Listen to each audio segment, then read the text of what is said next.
Le lundi, il est à peu près 17h47 et c'est l'heure du Planet Show. Alors je suis ravi de vous retrouver donc pour cette deuxième émission de la saison. Pas mal de choses au programme de cette émission, pas mal de débats autour de l'actualité qui est assez chaude en ce lundi. On va notamment se poser la question de savoir si oui ou non Neymar, notre ami Neymar, fait partie des 3 meilleurs joueurs de Ligue 1 actuellement. Dans notre petite partie prono, on va vous prodiguer quelques conseils pour empocher du cash demain avec les différents matchs de Ligue des Champions. Dans l'actualité buzz, on va s'intéresser à une actualité qui n'est pas marrante du tout et qui concerne Daesh, qui s'attaque maintenant au football, messieurs. C'est assez épineux comme sujet. Et enfin, pour finir, on va s'intéresser au match des Wags qui concerne un Français en forme du côté de Manchester United, mais je ne vous en dis pas plus. Alors, autour de moi, je n'ai absolument pas la même équipe que la semaine dernière. Il ne reste que 2 rescapés. Allez comprendre pourquoi. Une épidémie de grippe qui s'est abattue sur l'équipe, c'est terrible. Il reste juste les meilleurs. Ah, il reste les meilleurs. Mais dis-le. Il reste les 2 meilleurs. Oui, je le dis haut et fort. Il reste les 2 meilleurs. Clément Machetto qui est sur ma droite. Comment ça va, Clément? Ah bah ça va super bien. T'as pas été touché par la grippe, toi? Ah non, tu sais, moi, comme un rock. Attends, tant que je suis pas allé voir un Toubib, alors je peux te garantir que... Ah ouais. Moi, les Toubib, c'est pas moi qui creuse le trou de la sécu, je tiens à le dire. Hein. Un bon citoyen français. Eh oui. Étonné quand même qu'ils sont pas partis voir un Toubib en tant que supporter d'Arsenal, parce que bon, normalement... ça commence déjà les vannes, attention. C'est gratuit, mais là t'as de la chance, j'ai pas mes cartons à disposition. Mais alors, justement, je le savais très bien. Ah, tu le savais. T'es malin. Calme-toi sur Arsenal. Non, je vais te présenter, il est sur ma gauche et c'est Nassim Bourras qui lui aussi n'a pas été touché par la grippe. Comment ça va, Nassim? Bonsoir Mohamed, bonsoir à tous. On est les seuls rescapés, les meilleurs, les plus forts, les plus résistants. Et on va essayer d'être au sommet de la forme pour cette émission. Il va bien falloir là. Nos comparses, pour ne pas les nommer, Jimmy, Raymond et David. Et pourtant tu les nommes, hein, c'est beau. Pour ne pas les nommer, qui nous ont fait faux bon apparemment. La solidarité. La grippe est passée par là. Je vais filer mon épidémie que j'avais la semaine dernière. Bon. Cette saloperie d'hiver. C'est des histoires qui arrivent, le froid là qui se fait présent en France. Bon. Allez, on va s'adapter en tout cas, on vous promet une super émission. C'est le pôle Nord ici, attends, moi qui viens du Sud, pour moi c'est le pôle Nord ici, c'est normal que vous tombiez malade. Ah écoute, pour vous mettre dans le mouvement les gars, je vais vous poser une petite question de rapidité. 3 petites questions de rapidité. Ah bah une ou 3, non, 3. Juste pour vous lancer dans l'émission. Première question messieurs. Quelle était l'affiche de la finale de la Ligue des Champions en 2000? Oh merde. 2000. Oh, j'ai 99 et 200001 mais j'ai pas 2000, c'est incroyable. Attends, je savais que t'avais 99. Bayern Valence. Non, ça c'était en 2001. Non, mais maintenant c'est 2001 justement. Il y avait Valence aussi, mais c'était quoi l'autre? Ah, Valence, oui. Valence-Manchester? Non. Punaise. Je sais qu'il y a Valence, mais je me souviens jamais de l'autre. 2000. Raté. Valence-Milan C? Non. Non, c'est pas ça. Un autre club espagnol? Valence-Real? Ouais. Oh punaise, autant pour moi. Valence-Real Madrid, qui s'était terminé par un 3-0 pour le Real Madrid. Les buteurs, Morientes, Raoul et Steve McManaman. Autant on se souvient de la victoire de 2002 du Real, autant celle de 2000, on s'en fout. Mais je tenais à vous dire que c'est honteux, parce que la finale, elle avait quand même eu lieu au Stade de France. En plus, je dis ça, je dis rien. Elle avait eu lieu au Stade de France? Eh oui, elle avait eu lieu au Stade de France. Moi, je me souvenais juste de la défaite d'Arsenal au Stade de France. Shame on you, shame on me. Alors, la chance que j'ai pas mes cartons. On aurait mérité un carton jaune tous les deux, parce que c'est pas bien de pas se rappeler de ça. C'est totalement gratuit. En tout cas, ça fait un point pour Nassim. Deuxième question. Combien de cartons rouges Neymar a-t-il récolté durant sa carrière? Ah oui, je l'avais vu ce chiffre, attends. Il en avait récolté plus que Pépé en plus, c'est ça qui est drôle. 4 Plus. 6 Plus. Ah, parti. Une dizaine? Moins. 8. Bingo. Yes. Un partout. Je le savais pas du tout. C'est la question décisive. Non, qui est le meilleur buteur de l'histoire du club de Manchester United? Wayne Rooney. Bingo. Bien joué Clément, c'est toi qui remporte ce quiz de rapidité.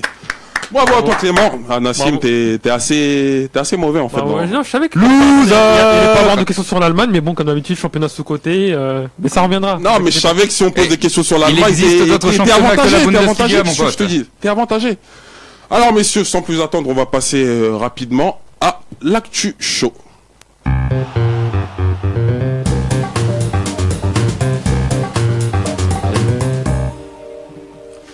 Alors, dans l'actu chaud, on va démarrer avec le match de clôture de la 11e journée de championnat avec le LOSC qui recevait hier Marseille au stade Pierre-Mauroy de Lille. Et ce sont les Olympiens qui se sont imposés sur le score de 1-0 grâce à une réalisation de Morgan Sanson. Sans surprise, j'ai envie de dire, moi, perso. Sans surprise, ils ont eu du mal, mais très sincèrement, quand tu regardes les deux équipes, il y avait peu de chances que ce soit une autre équipe que Marseille qui gagne. Hein.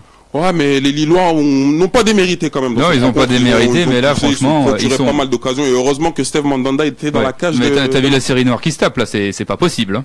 Ah ben, c'est très compliqué en tout cas pour les hommes de Marcelo Bielsa. En tout cas, on va pas s'intéresser à Lille aujourd'hui, on va s'intéresser à l'Olympique de Marseille. Et grâce à cette victoire d'hier, donc l'OM repasse à la 4e place du championnat. Ce qui me fait me poser une question. Qui l'eût cru? Ouais, qui l'eût cru après le début de saison assez compliqué qu'ils ont connu. Alors, qui de l'OM ou de l'OL est actuellement le mieux armé pour finir à la 3e place ou sur le podium? Ça, c'est une vaste question. Qui veut se lancer? Je te laisse ou j'y vais? Bon, j'ai une petite idée, moi, mais si tu veux commencer, vas-y. Je vais commencer alors. Alors, vas-y. Ah, bah, alors, quelle politesse, tiens. La question est intéressante. Le problème, c'est que pour le moment, il n'y a rien qui se montre vraiment de manière intéressante pour les deux équipes. Non, c'est vrai. Pourquoi? Parce que en fait, à Marseille, vous avez un collectif avec un projet qui est pas encore totalement rodé. C'est-à-dire que Garcia... rodé, alors là, tu étais gentil, mon pote. C'est le bordel complet, ce projet. Bordel quand même pas, mais disons qu'il y a un projet, il y a une idée de jeu. Garcia a son idée en place. Il a ramené les joueurs pour. Le problème, c'est que il lui manque certains joueurs. Il y a déjà eu certaines erreurs de casting, je pense notamment Patrice Evra. Oh alors là, c'est pas la seule erreur. Mais c'est surtout la plus grosse et la plus visible, qui était censée ramener l'expérience. Si ce n'est le fait de parler dans les vestiaires. En fait, l'idée est bonne de ramener un joueur qui a tout gagné pour essayer de ramener une expérience supplémentaire pour les joueurs. Le problème, c'est qu'une fois c'est pas un leader, ce mec. Non. Si, quand même, c'est un leader dans l'âme, quand même. Le problème. C'est un leader dans l'âme, sur le terrain, tu le vois pas. D'ailleurs, il joue pas. J'allais y revenir, justement. On va pas lui enlever le fait que ce soit un leader. Le problème, c'est que quand vous avez un leader dans l'âme comme ça, et que sur le terrain, il fait tout sauf ce que doit faire un leader, à partir de ce moment-là, est-ce qu'il peut vraiment être qu'il a pas le brassard de capitaine. Est-ce qu'il peut vraiment être considéré comme un leader par le reste des vestiaires? Et tu parles du brassard de capitaine, il aurait dû avoir ce brassard de capitaine, et de par ses mauvaises performances et de par aussi ce qu'il fait dans les réseaux sociaux, on va y revenir encore. Par pitié. Est-ce qu'il peut vraiment prétendre au brassard de capitaine? C'est malheureux à dire, mais Evra aurait dû l'avoir, il l'a pas. C'est quand même l'ancien capitaine de Manchester United. Je veux bien que ce soit le capitaine de Manchester United, de l'équipe de France, mais alors là aujourd'hui zéro. Heureusement, le capitaine de l'OM c'est Mandanda, il me semble, ou c'est Dimitri Payet. C'est Dimitri Payet. Bon, à l'époque, c'était Mandanda. Maintenant, franchement, Payet mérite beaucoup plus le brassard de capitaine que Patrice Evra, mais ça, c'est un autre sujet. Moi, tout ce que j'ai à dire, c'est que l'OM, au départ, ils avaient un projet, mais très ambitieux, un très beau projet. Ils ont recruté des joueurs, mais le problème, c'est déjà leur recrutement, je veux pas dire, mais ils ont pris que des seconds couteaux. Ils ont pas réussi à avoir les joueurs qu'ils voulaient. Il y a qu'à regarder Mitroglou en attaque. Je suis désolé, c'était clairement pas la première idée. Mitroglou en attaque. Catastrophe, c'est Mitroglou. C'est terrible. Il marque avec les Grecs, mais il marque pas avec Marseille. Non, mais attendez, je vous trouve vraiment dur avec Mitroglou. Non, c'est vrai, il a pas beaucoup joué. Il a planté une inexistante dans le jeu. On part du principe que c'est un attaquant qui a été ramené très tard dans le mercato, qui n'a pas pu faire toute la préparation avec son équipe, qui s'est pointé avec une blessure. Donc ça a encore moins aidé pour la création des automatismes, et qui là maintenant à 2-3 matchs dans les jambes avec Marseille, c'est beaucoup trop peu pour un attaquant de pointe pour qu'il puisse se lancer. D'autant plus que c'est un second couteau, c'est pas un Neymar, c'est pas Cristiano Ronaldo, c'est pas un Van Nistelrooy. Très sincèrement, le meilleur attaquant de l'OM, le gars qui est le plus apte à marquer des buts, là, ça peut se situer entre Thauvin et Germain. Tu pourrais essayer. Plutôt vers Germain. Le mec, tu peux le mettre en pointe, quoi. Je suis certain que ce sera un très bon attaquant de pointe. C'est justement Germain le problème, parce que Germain lui a fait toute la préparation avec Marseille. Il n'était pas blessé. Et le problème, c'est que à part un bon été où il a commencé à être assez bon au début de championnat et en Ligue Europa, on le voit plus vraiment. Oui, c'est vrai qu'il a un petit peu baissé de régime. Monsieur, on s'attarde un petit peu tôt sur l'Olympique de Marseille. Oui, voilà. Vous pensez de l'Olympique lyonnais? Bon, ce qui concerne, moi, je voulais juste dire que Marseille, franchement, quitte à choisir entre qui est le mieux armé pour aller au podium, je choisis l'OL, moi, personnellement. Parce que l'OL, déjà, ils ont fait un bon recrutement, mine de rien, même si certaines recrues ne sont pas encore au niveau, ils ont fait un très bon recrutement. Je pense à Bertrand Traoré, qui est une très bonne recrue. Je pense également à comment il s'appelle-t-il, Mariano, voilà, c'est ça. Donc il y a aussi Memphis Depay, ces derniers matchs, je le trouve de mieux en mieux. Il peut peut-être retrouver à son meilleur niveau, et ce serait magnifique s'il arrivait à retrouver son niveau son niveau qu'il avait aux Pays-Bas. Mais je peux te garantir un truc, c'est que l'OL est beaucoup mieux armé que l'OM, c'est tout. Il suffit de regarder l'attaque, même tu regardes en défense, c'est beaucoup mieux. C'est une juste récompense pour Pep Genesio, qui est trop, qui a été trop, on avait dit pas Guardiola. Non, il faut pas blasphémer. Ici, on ne blasphème pas. Qui a été trop souvent mis sur le côté en disant comme quoi c'était un entraîneur qui servait à rien, un bon à rien. Je suis pas d'accord. Tu l'as vu son interview avec Riolo? C'est un entraîneur qui a quand même amené l'équipe de Lyon, malgré le fait qu'il y avait Lacazette et Tolisso en demi-finale de Ligue Europa, ce qui n'est pas rien. C'est bien. Après, concernant cette saison-là, il a Pep Genesio. Je suis encore sur le cul. Non, mais c'est con, c'est pas tes cartons. C'est un surnom affectif. C'est con. C'est un surnom affectif. Mais après, concernant en fait l'équipe, il a une bonne équipe à disposition, elle est équilibrée, il n'y a pas eu trop de recrutement par rapport à Marseille, donc du coup l'osmose se fait mieux. Et eux, ils ont un grand leader, Nabil Fekir. Exactement. Et voilà. Du coup, il y a un Fekir qui revient en forme après sa longue blessure. Il revient en forme. Donc moi, je pense. D'ailleurs, il faudrait que Deschamps regarde l'Olympique Lyonnais. Ça dépendra de Marseille. Si l'équipe de Marseille arrive enfin à se retrouver, les joueurs arrivent à jouer ensemble, Marseille sera devant, c'est clair et net. Par contre, s'ils n'arrivent pas à faire ça, je pense Lyon ça arrivera à être devant. Non, c'est Lyon. Ouais, même si Marseille se reprend, je mets un billet sur Lyon, moi. Donc Lyon pour Clément. Lyon. Et pour toi c'est plus contrasté pour moi. Plus contrasté. Moi, c'est Lyon sans aucun état d'âme. Marseille, pour moi, ça n'a pas sur le podium. Je veux donner mon avis pour une fois, vu que on est peu peuplé autour de la table. Vas-y, on est curieux de voir ça. Je pense aussi que Lyon a de meilleures chances de finir sur le podium. Après, à la deuxième. Tu vois, ça c'est un homme intelligent. Je te remercie, Clément. Laissons du temps au temps. Évitons de faire comme la plupart des supporters français qui donnent des conclusions au bout de 2-3 journées. Enfin, il n'y avait pas eu 2-3 journées, mais voilà, il n'y a même pas encore eu la moitié de la saison. Laissons du temps au temps. L'OM Champions Project, je dis pas qu'il va être Champions, mais au moins c'est un projet. Laissons-lui le temps de se mettre en place. Il peut être Champions. Et ils sont déjà pas mal. Il peut être Champions, mais ce sera certainement pas cette saison. Hein. Alors là, ni la saison prochaine, j'ai envie de vous dire. Alors, deuxième thème, messieurs, dans cet Actu Show, sans transition, on va parler un petit peu des meilleurs joueurs depuis ce début de championnat. Les meilleurs joueurs. Les meilleurs joueurs. Ce sujet-là aussi. J'ai une petite question. Un petit peu provoque, Serge, je vous l'accorde. Vas-y. Neymar est-il actuellement parmi le top 3 des meilleurs joueurs de Ligue 1 actuellement? Franchement, oui. Moi, je dis oui. Ok, il n'est pas au niveau où on le connaissait au Barça pour le moment, parce que il a encore du mal à s'habituer à la Ligue 1. D'ailleurs, ça s'est vu lors du Classico. Là, c'est l'expulsion qu'il a eue, c'est typiquement idiot. Donc, je pense qu'il faut, comme disait Lassine tout à l'heure, même si je déteste cette phrase, laisser du temps au temps, blablabla, c'est que Neymar, tu lui laisses encore 2-3 matchs et ce sera le meilleur joueur, il va finir meilleur joueur de la Ligue 1, c'est obligé. C'est simplement que voilà, il a un petit peu de mal à s'habituer. Mais franchement, si tu mets pas Neymar dans le top 3 des meilleurs joueurs de Ligue 1, mais qui tu mets à sa place? Attends, j'ai des joueurs justement à te soumettre dans ce top 3. Je comprends pas en fait la question en fait. La question c'est Neymar fait-il partie du top 3 des meilleurs joueurs de Ligue 1? Ça, on sous-entend avec cette question que Neymar sur la forme du moment. Bien sûr. On sous-entend que dans cette question, en ce moment, je reprécise, il fait pas partie du top 3. Qui peut faire partie du top 3? T'as quand même des joueurs comme Falcao qui est actuellement meilleur buteur du championnat. Falcao, je suis d'accord. T'as Cavani qui marche sur l'eau, quoi qu'on en dise. T'as Malcolm qui porte Bordeaux. T'as Nabil Fekir qui porte Lyon. T'as quand même des adversaires voilà, de poids pour contester Neymar. Donc il y a quand même des adversaires de poids, je suis d'accord. Mais c'est vrai que bon, si on prend ta question de façon tout à fait littérale et qu'on dit en ce moment même, c'est vrai que si c'est dans la forme du moment, Neymar n'est pas dans le top 3. Là, c'est certain que tu mets devant Fekir, tu mets devant Falcao. Mais sur l'ensemble du championnat, je suis désolé. Neymar, même avec un coup de moins bien, il sera dans le top 3. Hein. C'est certain. Je suis pas d'accord. Je pense qu'il est dans le top 3 sans aucun problème. Même Fekir est légèrement en dessous. Pourquoi on a tendance à mettre Fekir devant? Tout simplement parce que Fekir, il surperforme avec un effectif de Lyon. Et puis les Français aussi. Qui est largement en dessous de son niveau. Si tous les joueurs de l'équipe de Lyon seraient au niveau de Fekir, on verrait pas. Tu penses à qui en disant ça? On verrait pas. Pardon? Tu penses à qui parce que là, c'est un jeu la défense lyonnaise est quand même largement moins bonne la défense, que les performances de Fekir. C'est le talon d'Achille de cette équipe de Lyon. Oui, c'est certain. Alors que là, la défense du PSG est très très bonne. Que ce soit Dani Alves, que ce soit Meunier, que ce soit Thiago Silva. Thiago Silva. Thiago Silva en Ligue 1, ça reste le meilleur défenseur. Il y a absolument rien à dire sur le sujet.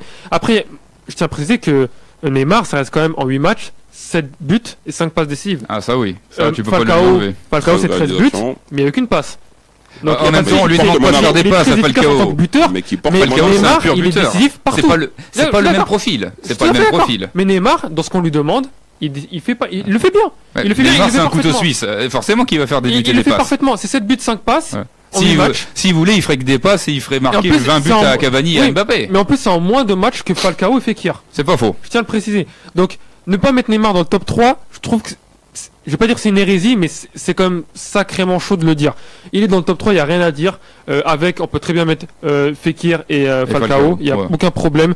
Ça doit être ça le top 3, pour Malcolm qui est vraiment pas très loin avec Cavani. Mais vraiment pas très loin. Malcolm, il est pas servi par Bordeaux non plus. Hein. Le gars, il marche tout seul. Hein. Attends, voilà, c'est lui qui porte l'équipe. Tu relèves Malcolm, Bordeaux, c'est que dalle. Exactement. Après, je me suis fait des amis là. Non, à mon sens, Neymar fait largement partie du top 3 des joueurs de Ligue 1 actuellement. Il n'y a aucune discussion possible là-dessus. Ok, voilà. Toujours pour en rester sur Neymar, il y a une déclaration qui est apparue ce matin, qui est sortie chez nos quotidiens de la presse espagnole, qui rapporterait des déclarations tenues par un proche de Neymar, et qui, je cite, déclarerait que le Brésilien regretterait son choix d'être venu au Paris Saint-Germain. Et ça t'étonne?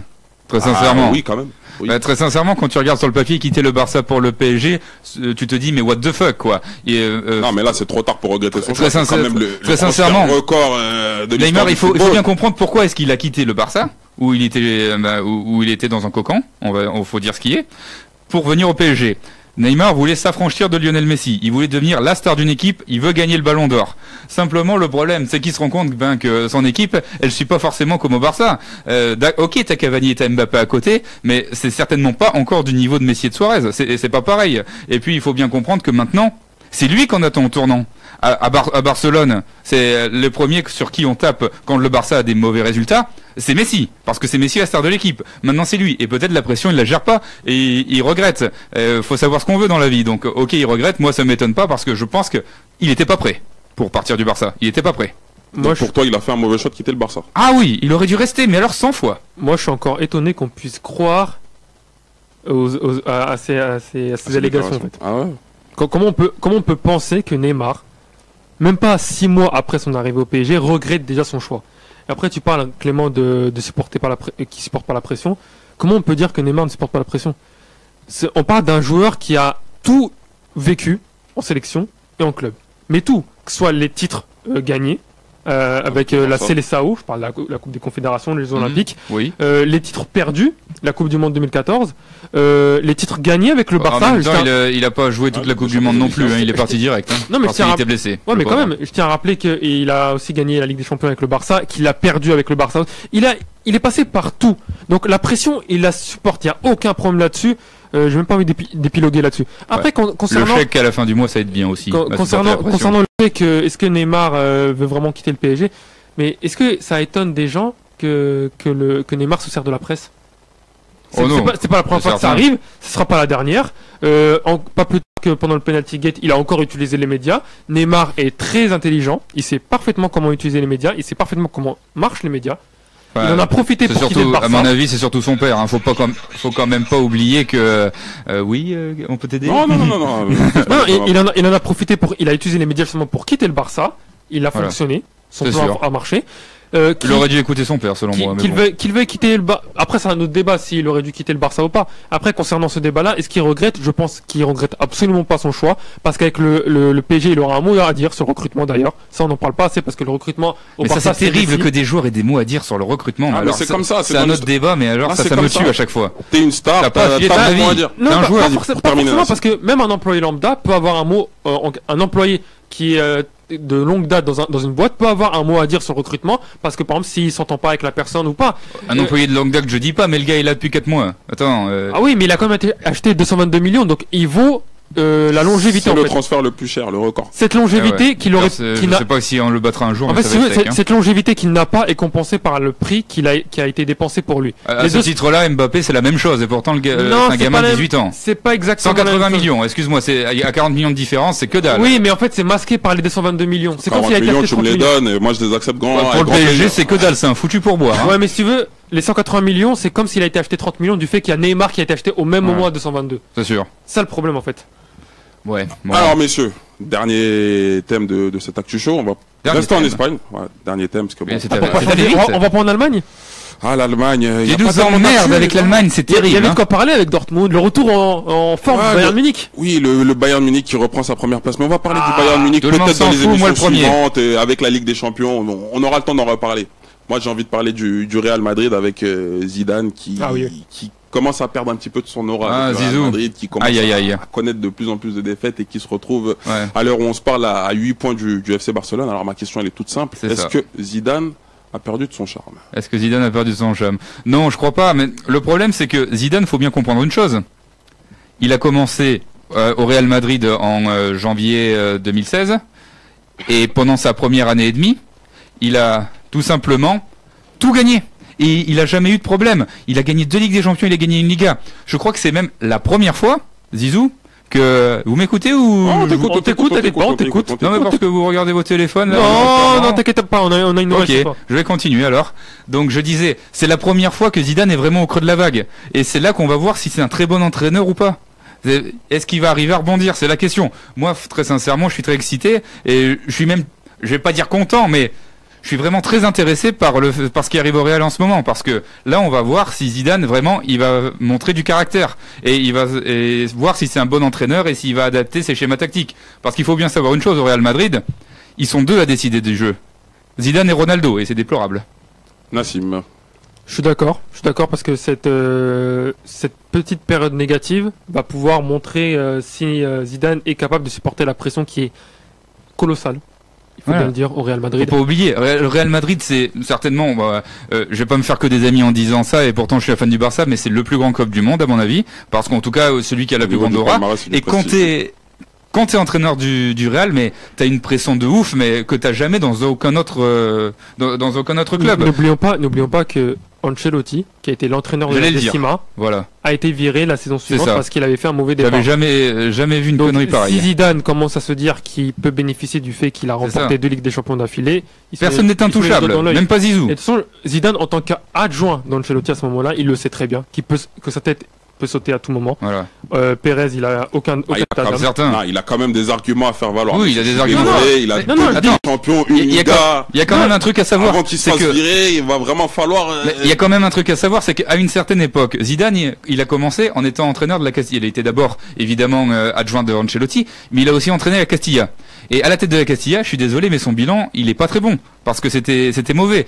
Et même avant que Rafael Benitez se fasse virer et qu'il prenne sa place, Florentino Pérez, mais il pensait le virer, Zidane, tout bêtement. Si ça se trouve, c'est de l'intérim à la base. Voilà. Zidane, on n'aurait jamais eu tout ça. Il faut bien savoir un truc, c'est que des carrières, ça se joue à rien. Et là, c'est typiquement un moment charnière pour lui. Alors pour vous, la Liga pour le Real, c'est perdu pour cette année, pas forcément, mais c'est très mal embarqué. C'est très mal embarqué. Après, déjà 8 points, ça fait mal. Le Real fait pas un si mauvais début de saison que ça. Pourquoi non, pas si mauvais. Simplement que le Barça, on l'attendait pas si haut. Non, mais même pas. Ça, mais c'est 31 points sur 33 actuellement. C'est surtout le truc, c'est que il y a eu 2 défaites pour le Real en Liga. C'est ça. Il y a eu une en Ligue des Champions. Non, voilà. Et voilà ça. Après, le truc, c'est que on pouvait pas savoir que Valence allait faire un début de saison fantastique. C'est ça. Valence fait un début de saison fantastique et avec à Guedes, avec un Guedes qui marche sur l'eau. Et le Barça, on va le récupérer au PSG en janvier. Je le sens comme une maison. Et le Barça qui, malgré le fait que Neymar ait quitté la maison catalane, se porte comme un charme. C'est ça. Et en plus, ils ont même pas Dembélé qui est blessé. Attention. Voilà. Donc ils ont que des seconds couteaux en ce moment le Barça et ça marche très bien. Donc franchement, ça montre que le Real ne fait pas un si mauvais début de saison que ça et que encore, ils ont encore de la marge. C'est surtout ça. Le Real n'est pas fait. Le Real sous Zidane, bien sûr. Le Real de Zidane n'est pas fait pour surperformer en première partie de saison. Il se repose. Il tient la route. Et après, il explose comme un cycliste. Et encore au niveau recrutement, il faut quand même dire un truc au Real, ils ont pas fait un énorme mercato. Ça enchaîne Liga, Ligue des Champions. On connaît comment ça fonctionne avec Zidane. Le Real Madrid, c'est vrai, dans son histoire, a l'habitude de terminer ses championnats en trombe. Encore plus avec Zidane. C'est sûr.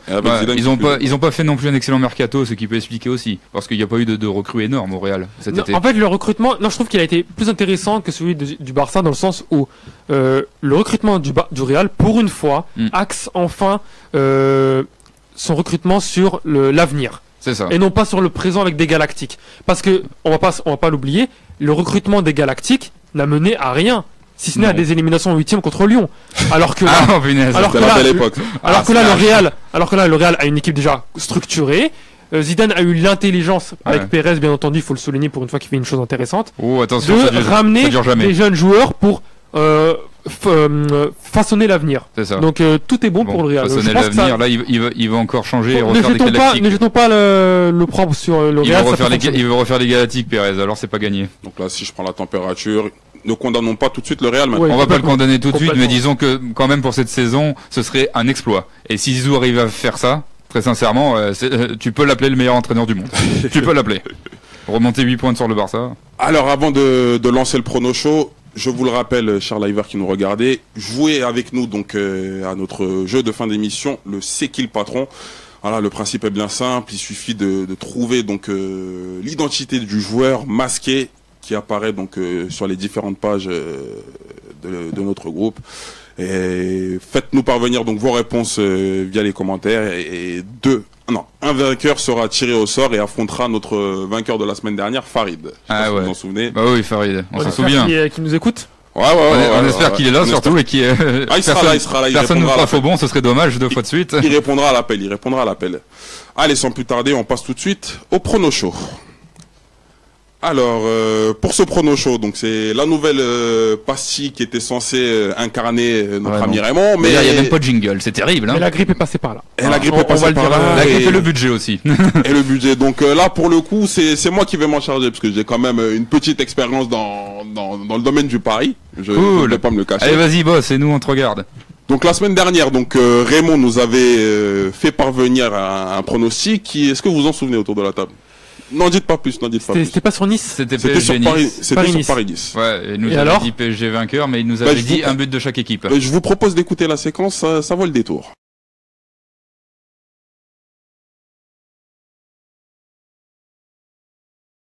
PSG à 1,15.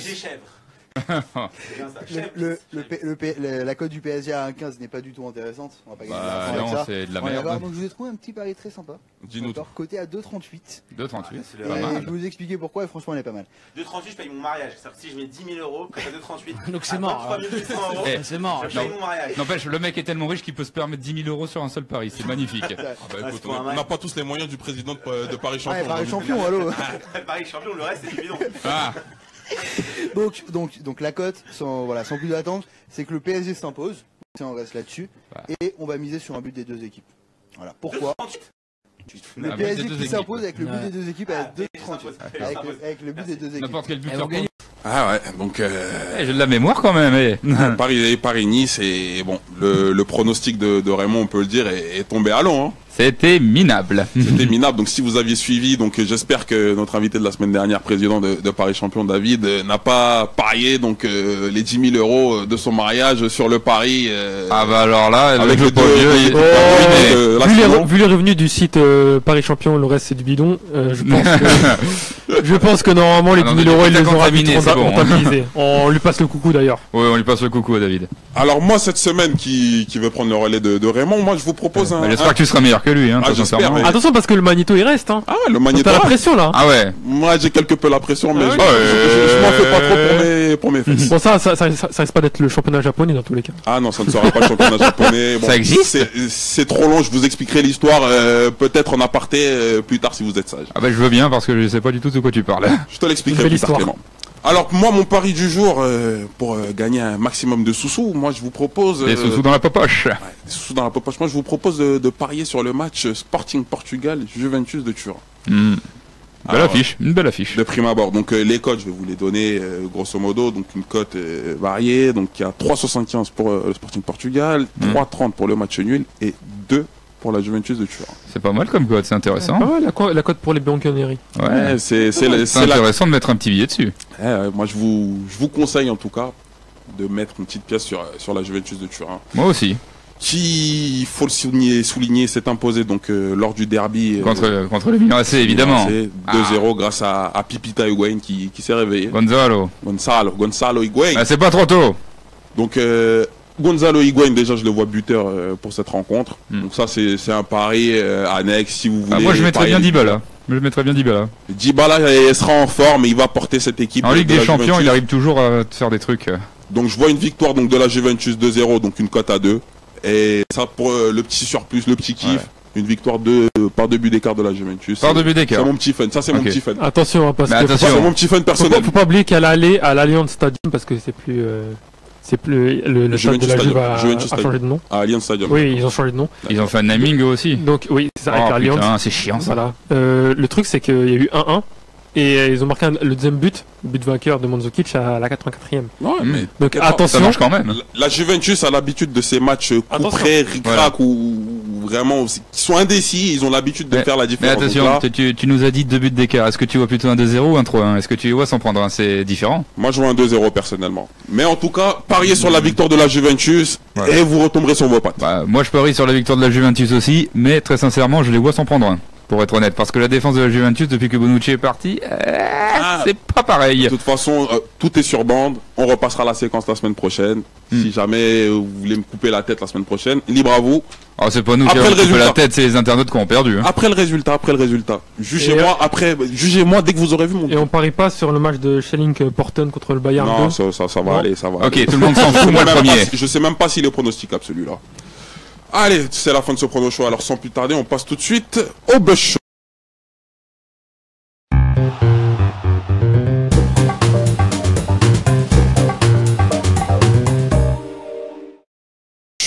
Il y a eu pas mal d'actualités cette semaine dans l'actualité Buzz et il y a une actualité assez glauque qui fait froid dans le dos. Oh punaise, oui. Avec Daesh qui s'est manifesté à travers le football.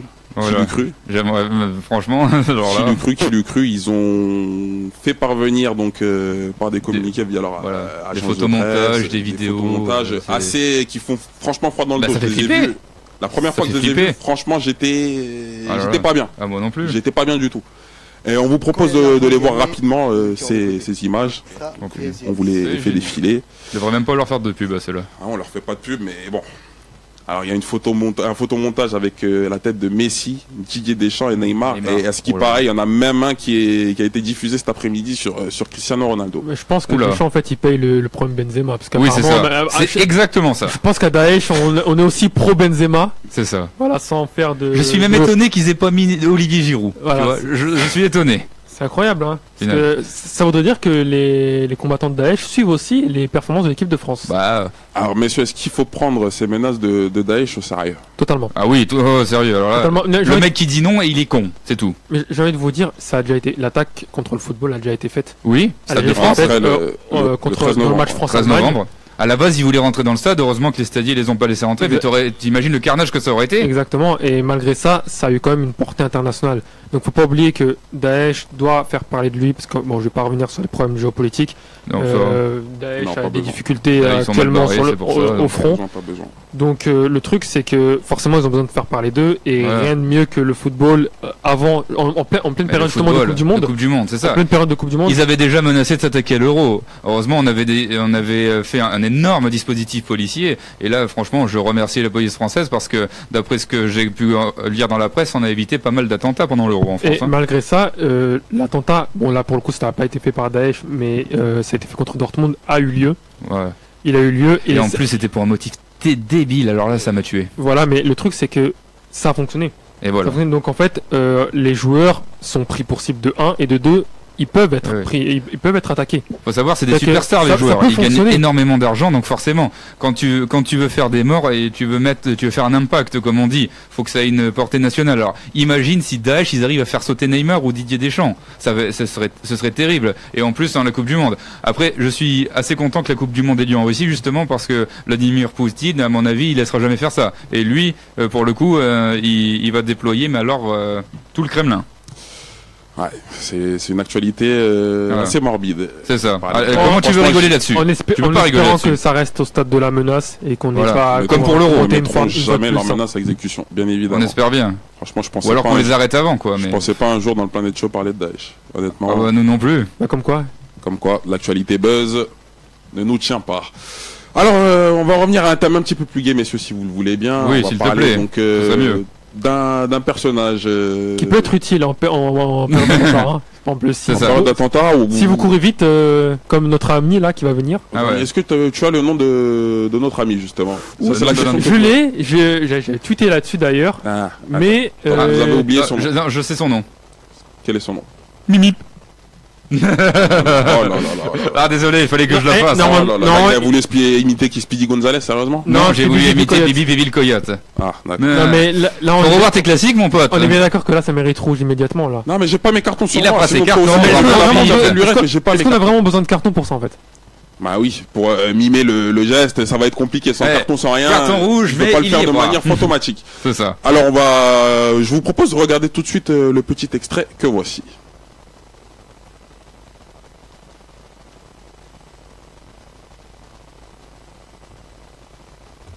Para pemain dari tim Naga menguasai bola dengan kaki kiri. Pourquoi tu crois que j'ai voulu imiter Bibi? Il va très vite.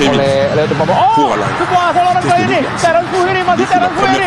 Même Usain Bolt, il est battu sur ce coup-là. J'étais avec Nassim, donc au moment où on a vu cette vidéo qui était postée sur les réseaux, je me suis dit, c'est pas possible. C'est magique. Le mec, il s'est trompé de sport. Il aurait dû faire de l'athlétisme ou un sport hippique. Et tu noterais qu'il court super vite, même avec le ballon au pied. C'est juste excellent. Ah, celui-là, il a sa place sur les hippodromes. Couloir 8. C'est ça. Tour à tour du Glore. Allez hop. La cote 2 contre 1 pour. C'est incroyable. C'est incroyable. La vitesse du joueur est phénoménale. T'as retrouvé le nom ou pas? Je suis justement en train de lire les réponses du tweet, mais tout le monde pense que la vidéo est accélérée en fait. C'est incroyable parce qu'en fait. Non mais c'est la sensation que j'ai eue lorsque j'ai vu la vidéo. En fait, c'est pour te dire si c'est magnifique. Il y a deux réponses qui viennent en fait. C'est la première, c'est que la vidéo est accélérée, et la seconde, c'est qu'il a pris une bonne dose de coke avant le match. C'est ça. Parce que franchement, bon, je tiens à préciser à nos auditeurs et nos téléspectateurs, la vidéo n'est pas accélérée. Voilà. Ce que vous avez vu. C'est du réel. C'est du réel. C'est du réel. C'est du réel. Là, alors, maintenant, la vraie question, le vrai débat, là où il doit se poser, c'est qu'est-ce que ce garçon fait au championnat indonésien? Voilà. Parce que j'ai pas son nom, mais il joue au championnat indonésien. Là-dessus, vous pouvez être sûr, il joue au championnat indonésien. Dans l'équipe de Bornéo. Dans l'équipe de Bornéo. De Bornéo en plus. Ouais. Qu'est-ce que ce garçon fout encore à Bornéo? Pourquoi tu le vois en Ligue 1 celui-là? Qui le connaissait avant de voir ça? Après, c'est le type de joueur type Theo Walcott. C'est des joueurs Attention avec les gars d'Arsenal. Hein. Non, mais je suis un supporter d'Arsenal. Je sais que tu es supporter d'Arsenal, mais tout de même. C'est un joueur qui court tout droit, ça n'a aucun intérêt pour une équipe. On fait pas de l'athlétisme ici, on fait du football. Le plus difficile pour un joueur de foot, il faut bien le savoir, c'est de développer le physique d'un joueur, pas la technique du joueur. C'est-à-dire que si vous avez un joueur qui est déjà prêt physiquement, comme tu dis, par exemple un tout droit en quelque sorte, comme on entend souvent dans les réseaux sociaux, c'est-à-dire qu'un mec qui n'a que de la vitesse au coup du physique, tant mieux, j'ai envie de dire, tant mieux, parce qu'il n'y a plus qu'à travailler à la technique derrière.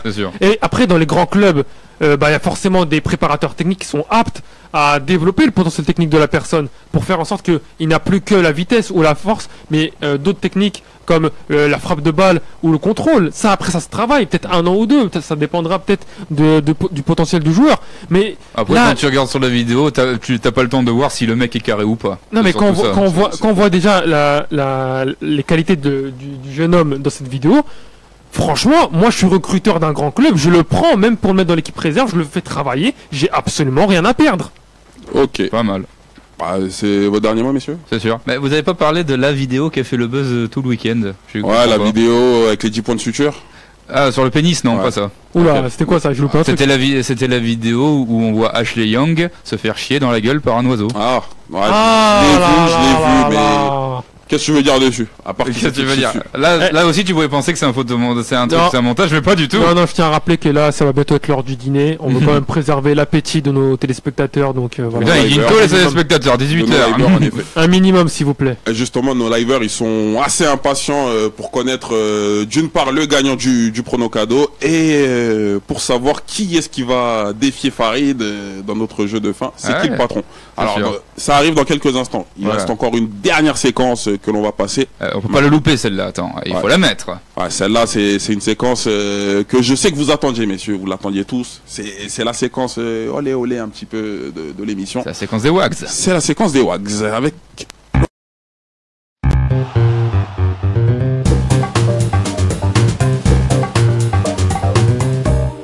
Alors messieurs, si je vous dis Mélanie Dacruz et Samantha Jacquelinet. Je dirais Secret Story pour la première et la seconde c'est l'ex-femme d'Anthony Martial. Et moi je dirais problème financier pour Martial. Aïe aïe aïe. Financier pour Martial. Ouais, surtout problème tout court. Hein.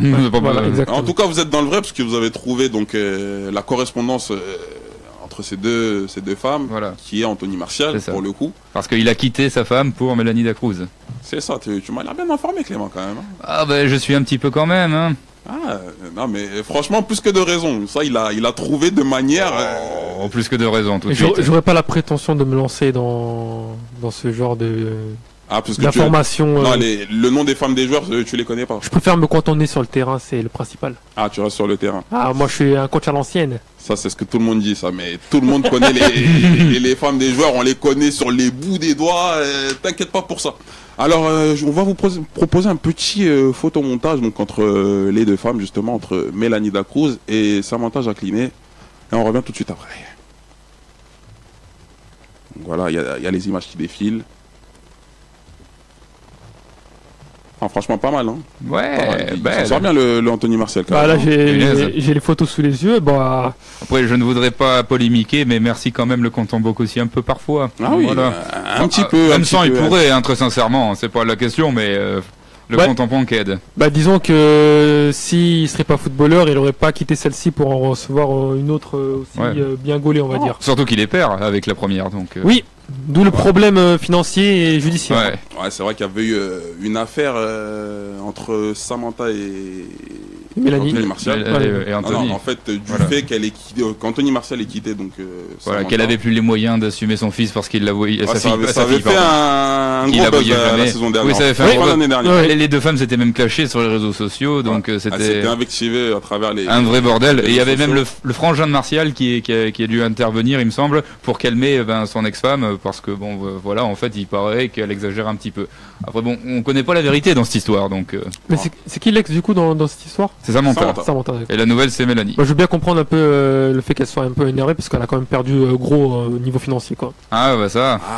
Elle a toujours la garde de sa fille. Elle pourra se consoler avec ça. Ouais, mais je pense que c'est l'argent qui aurait bien. Elle aurait bien voulu une bonne part de l'argent. Alors, c'est certain, surtout vu le salaire de Martial à Manchester. Alors messieurs, c'est plutôt Samantha, plutôt la team Mélanie. D'un point de vue. Pas, c'est laquelle en fait Samantha à gauche, Mélanie à droite. D'accord. Bah, pour être honnête, d'un point de vue purement physique, à titre personnel, c'est plutôt Mélanie, ça, pour moi. Après, je connais pas le caractère des deux jeunes femmes, mais j'ai tendance à me méfier des personnes qui font de la télé-réalité, tu vois. Donc, t'as un jugement de valeur sur les non, c'est pas ça, mais c'est que bon, très sincèrement, des fois quand tu les vois, tu te dis est-ce qu'elles sont comme ça en vrai, c'est pas de condescendance ici, pas de non mais en fait, Clément, si jamais tu sors avec quelqu'un qui a fait de la télé-réalité, qui est connu, tu vas être médiatisé toi aussi. Est-ce que tu as envie d'être médiatisé? C'est ça le problème. Je suis désolé. Donc voilà, moi j'ai une très bonne amie qui a fait de la télé-réalité. Ah bon, qui ça? Ouais, non, je dirais pas son nom. Là t'en as trop dit, mon ami. C'est une amie. Là comme ça, elle a fait une émission, elle en a plus fait. Elle en a une émission sur W9, voilà. Oula. Donc les Marseillais. Non, je sais pas ça. Enfin bref, pour être honnête, je m'en souviens même plus. Elle l'a fait parce qu'elle avait des problèmes financiers. Elle est allée, elle a été très bien payée. C'était une belle aventure. Maintenant, elle en fait plus et c'est tout. Elle est revenue à sa vie normale. C'est normal. Je pense que la question de base, c'est qui est la plus belle. Ouais, c'est ça. Voilà, la plus belle. Moi, allez, à titre personnel, je mettrais Samantha. On n'est pas d'accord. Ah bah là, mon ami. Moi, je juge sur les deux images que j'ai parce que je ne connais pas les deux femmes en question. Non, on les connaît pas. Comment tu veux quand on parle de femmes de joueurs, j'en ai d'autres en tête. Ouais, on en a il y en a d'autres qui sont magnifiques. On aura le temps de les énumérer tout au long de la saison. Ne sois pas pressé, Nassim. Laissons le plaisir. Laisse-nous du biscuit pour la suite de la saison. Mais concernant ça, moi, je juge juste sur la photo que j'ai. C'est-à-dire que j'ai tapé Martial femme. Voilà. C'est aussi simple que ça, comme Blaise Matuidi l'a fait. Et ouais, parce que nous, on n'a pas le retour du photomontage. Martial au centre avec les deux les deux femmes dans les côtés. Et je pense que Samantha est mieux gaulée. C'est mon œil. Oulala. Bon, on n'est pas d'accord. Bah après, maintenant, Nassim, il a des choix assez particuliers que je ne comprends pas toujours. Je dois vous l'avouer. Apparemment, t'es d'accord avec moi. Tu préfères Mélanie. Je serais plutôt Mélanie. Même si je trouve pas qu'elle soit exceptionnelle non plus. Ah, là-dessus, on sera d'accord pour le coup. Mais non, c'est certain. Mais voilà. En tout cas, on serait bien content de l'avoir. C'est certain. Voilà. Ah bah alors là, nous, le jour où on a un canon pareil, je te garantis qu'on fait plus l'émission. On est ailleurs. Bon, en tout cas, voilà, c'était la séquence Swags de la semaine, en tout cas, qui concernait Anthony Martial, buteur, je le rappelle, ce week-end. Unique buteur. Unique buteur de la rencontre entre Manchester United et Tottenham. Allez, mes chers liveurs, je sais que vous attendiez ce moment depuis le début de l'émission avec impatience. C'est l'heure de révéler l'identité du gagnant du prono cadeau.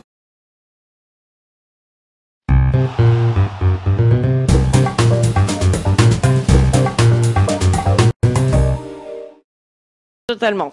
Bon, vous en avez quand même appris certaines choses. On va dire oui. Je sais maquiller maintenant. Bon, on reste avec toi du coup, Jean-Baptiste. On reste avec toi, Jean-Baptiste, pour la suite de notre émission. Et c'est l'heure de la chronique 3 minutes pour comprendre. Tu n'as pas 1 minute de plus pour nous raconter un aspect de la période de Lafayette. Ce sera avec plaisir. Aujourd'hui, donc, tu nous parles de la gastronomie. On va se régaler, je le sens. Alors, tu es prêt à relever le défi? Tout à fait. Bon, allez, c'est parti. Alors, je ne sais pas vous, Julie, Louis, mais quand on me parle de gastronomie, je pense tout de suite à une scène culte du film Marie-Antoinette de Sofia Coppola. Laquelle? La scène où il y a cette musique, I Want Candy.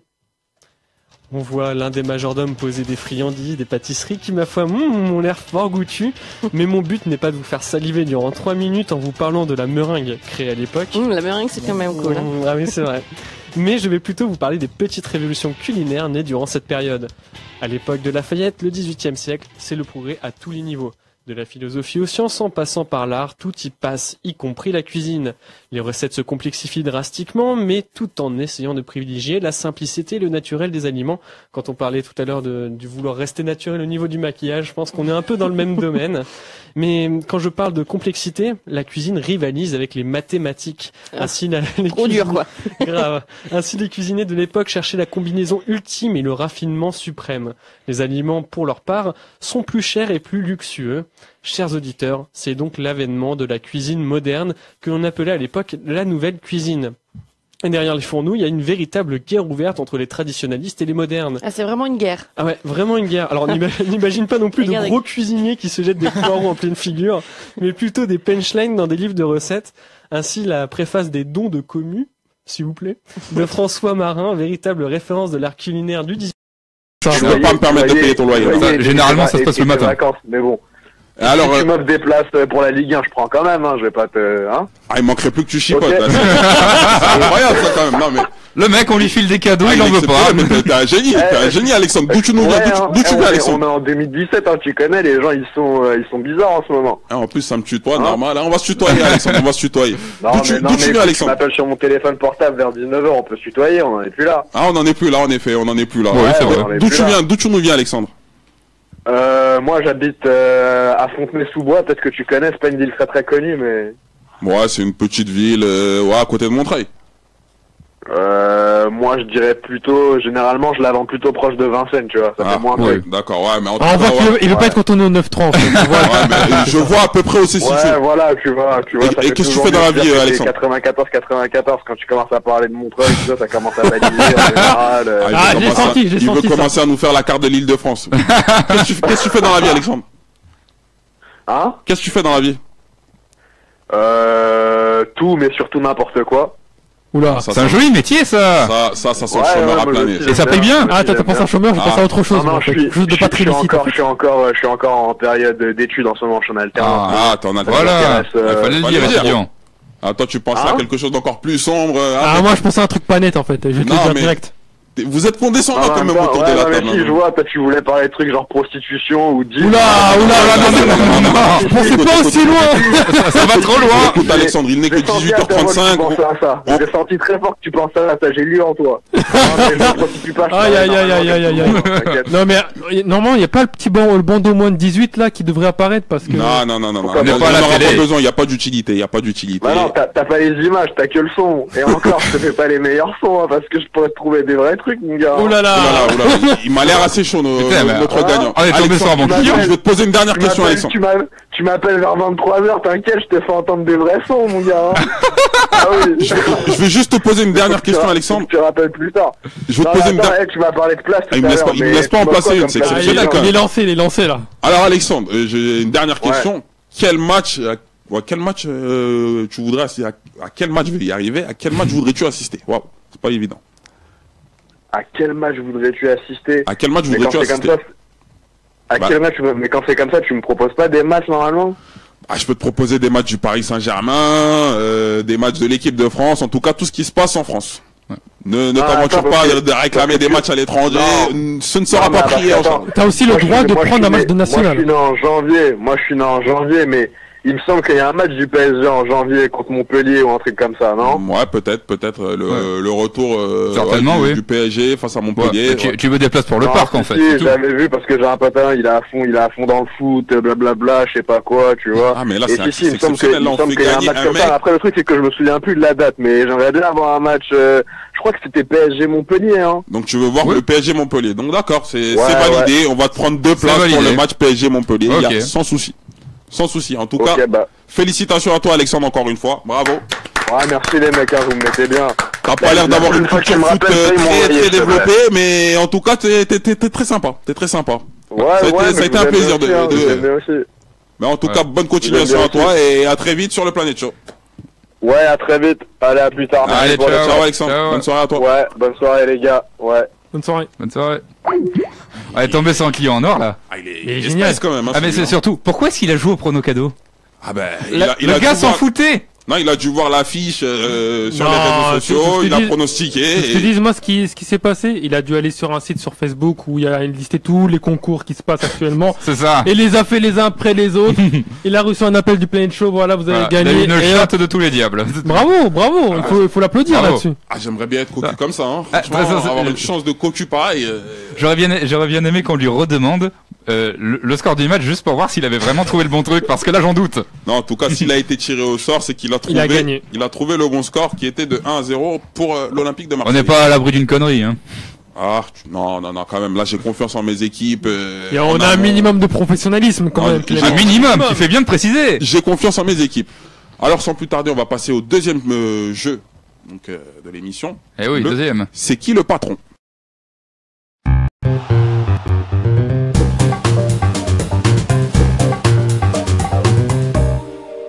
Alors, pour cette séquence, donc c'est qui le patron? Donc la semaine dernière, c'est Farid. Que je raconte pas de bêtises, qui s'était imposé donc lors de cette première manche. Est-ce que nous avons Farid en ligne? Ah, ok. Donc en régie, on me dit qu'on va appeler notre ami Farid. On l'a pas encore. Ah, on espère qu'il va répondre, notre ami Farid. Bah ouais. Parce que là, sinon, la séquence, elle tombe à l'eau. Ah bah c'est dommage parce qu'il a déjà une victoire au compteur. Il a déjà une victoire, donc. Et à partir de combien il a? Ouais, je vais vous rappeler un petit peu. Obtenu sans réelle adversité. Ouais, c'est vrai que l'adversaire de la semaine dernière était, c'était le président de Paris. Président. Tout simplement. Donc, je vais vous rappeler un petit peu les règles. Donc, au bout de 5 victoires consécutives, vous remportez une console de jeu. Au bout de 10 victoires consécutives, vous atteignez le deuxième palier, vous remportez. Alors que Farid est au téléphone. Allô Farid, bonjour. Bonsoir Farid. Ça va? Ça va et toi? Ça va?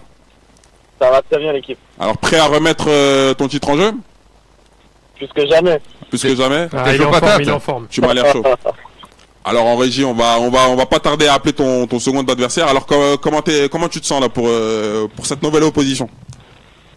Ah bah là je suis prêt, hein. Je t'avoue qu'un petit peu stressé, mais quand même ça devrait le faire. Hein. Ah ça devrait le faire, on espère pour toi, on l'espère pour toi. On espère, que j'ai fait de bonnes choses. Ah t'es le patron en titre et on espère que voilà, tu vas faire honneur à ton rang et que tu vas préserver ton titre de champion. En même temps il a gagné une seule fois. Hein. Ouais mais c'est déjà une fois. C'est déjà une fois. Il lui reste plus que 4 fois avant de remporter le premier cadeau. Avant de remporter le premier cadeau. Alors en régie, est-ce que l'adversaire est prêt? Allô, bonsoir. Allô. Bonsoir. Allô. Qui est au bout du téléphone? Jean-Yves. Jean-Yves. Bonsoir Jean-Yves, comment ça va? Bonsoir. Ça va et vous? Ça va très bien, merci. Donc vous êtes prêts pour ce nouveau défi de c'est qui le patron? Vous êtes je suis très chaud là, je suis très chaud, j'ai répondu à la question que m'a fait. Je suis très chaud, en plus je suis fan de Florent Thauvin, c'est mon joueur préféré. J'adore ce joueur, je trouve que il est exceptionnel. Franchement, il me fait rêver tous les matchs. Ah mais c'est exceptionnel. On a des invités aujourd'hui qui sont juste mais de l'ordre du fantastique en fait. Ils sont magiques. On n'a pas pu rêver. Ils sont magiques. Non mais Florent Thauvin, vous imaginez pas, c'est un joueur extraordinaire. Non, mais on est bien d'accord que Florent Thauvin va devenir Ballon d'Or d'ici 1 an ou 2. Ah c'est vrai. Complètement. Mais non, c'est que non. Alors messieurs, on est un petit peu pressé par le temps. Alors on va commencer directement. Donc honneur au champion en titre. Ouais. Donc on va commencer avec toi Farid. Donc Farid, une question assez simple pour rentrer dans le jeu. Qui est l'actuel meilleur buteur du championnat de France? Falcao. Bonne réponse, Farid. Bravo, Farid. C'était facile, ça, c'était facile. C'était facile. Je te l'accorde, Jean-Yves, c'était facile. C'était facile. Mais il faut rentrer dans le bain, progressivement. Donc je vais te poser ta question à ton tour. Jean-Yves, est-ce que tu es prêt? Oui, je suis prêt. Quel est l'actuel meilleur buteur du championnat d'Angleterre? Bah, déjà, c'est plus difficile.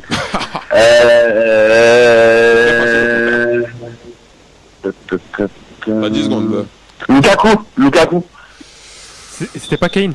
Harry Kane. C'est Harry Kane. Malheureusement, c'est une mauvaise réponse. Ouais, je rentre dans le bain plus difficilement. Hein. Bon, d'accord. Franchement, qui d'autre qu'Harry Kane, hein? Ah, c'est Harry Kane. C'est vu le début de saison. Qui est avec meilleur buteur avec 8 réalisations. Lukaku est juste deuxième avec 7 réalisations. Il marque à chaque match.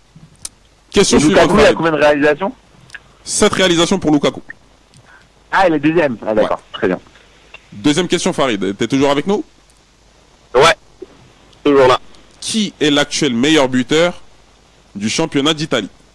Plus difficile. C'est moi je le sais, moi. J'ai le droit à une réponse. Une seule. C'est qui tout double? Une seule réponse. Ouais. J'hésite entre Icardi et Dybala. Il va falloir se décider. Allez, le chrono tourne. Icardi. Non. Non, allez, vas-y. C'est Ciro Immobile. C'est Ciro Immobile le meilleur. Immobile qui est meilleur buteur capitaine avec 13 réalisations à son compteur. Jean-Yves, est-ce que tu es prêt? Oui, je suis là. Alors, quels sont, puisqu'il y en a deux, quels sont actuellement les deux meilleurs buteurs de la Bundesliga pour faire plaisir à Nassim? C'est ça. Robert Lewandowski. Ouais. Et le deuxième, je sais pas. J'ai donné quand même. Aubameyang. Ouais, c'est Aubameyang. Bon, on va t'accorder le point, Jean-Yves, puisque tu as quand même donné une réponse. C'est Lewandowski et Aubameyang qui sont actuellement les deux meilleurs buteurs de Bundesliga. Là, j'ai envie de dire encore qui d'autre, très sincèrement. On aurait pu avoir Timo Werner qui est pas très loin. Ouais, je pensais à lui, Timo Werner, exactement. Attention, messieurs, soyez prêts, c'est la dernière question. Dernière question. C'est une question de rapidité. Tenez-vous prêts? Tenez-vous prêts? Est-ce que vous êtes prêts, messieurs? Oui. Ouais. Qui a marqué le dernier but de la dernière finale de Ligue des Champions entre la Juventus et le Real Madrid? Ronaldo. Non. Le dernier but de la finale. Benzema. Non. Le dernier buteur de la finale de Ligue des Champions. Qui était le dernier buteur? Qu'est-ce que t'as dit? Ah, c'est un joueur de la Juve. Higuain. Non. Alors, vous êtes mauvais là, messieurs. Vous êtes mauvais. C'est un joueur du Real Madrid. C'est un joueur du Real Madrid. Ouais. Casemiro. Kroos. Isco. Non. Qui ça? Isco. Est-ce que t'as dit Isco? Non, c'est pas Isco. Non. Bale. Il a fait un début de saison canon. Asensio. Ouais, bravo Jean-Yves. Félicitations Jean-Yves, c'est toi qui a la bonne réponse. C'était effectivement Marco Asensio qui a mis le quatrième but du Real Madrid, des merengues. Farid, Farid, destitué. T'es destitué de ton trône. Pas trop déçu? C'est bon, j'ai pris le trône. Pas trop déçu? Un petit peu, je t'avoue, mais je reviendrai plus fort. Non, on l'espère. C'est la mentalité, on l'espère. En tout cas, t'es le bienvenu en tout cas pour de nouvelles émissions. Ouais, et rejouer, n'hésite pas. N'hésite pas à rejouer, retente ta chance et peut-être qui sait que tu seras à nouveau sélectionné. En tout cas, merci à toi Farid. Merci beaucoup. Jean-Yves, on te retrouve la semaine prochaine. Ah oui, je serai là. Prêt à remettre le titre en jeu la semaine prochaine? Avec nous? Oui, très chaud là. Avec Florian Thauvin, j'essaierai de l'appeler aussi. Il en démord pas, Florian Thauvin, c'est... Futur ballon d'or, tout à fait. Il en démord pas. Fais pas de questions sur Florian Thauvin. La semaine prochaine, c'est trop facile. Non, ben là, pour le coup, on ne fera aucune question sur l'Olympique de Marseille, soyez-en sûrs. En tout cas, passez une bonne soirée, Jean-Yves. Et on te retrouve la semaine prochaine. Merci beaucoup, merci l'équipe. Allez, salut, bonne soirée, à la prochaine. Merci, au revoir. Allez, ciao. Bon, ben messieurs, l'émission touche à sa fin. Ah, c'est déjà la fin. Ah ouais, c'est déjà la fin.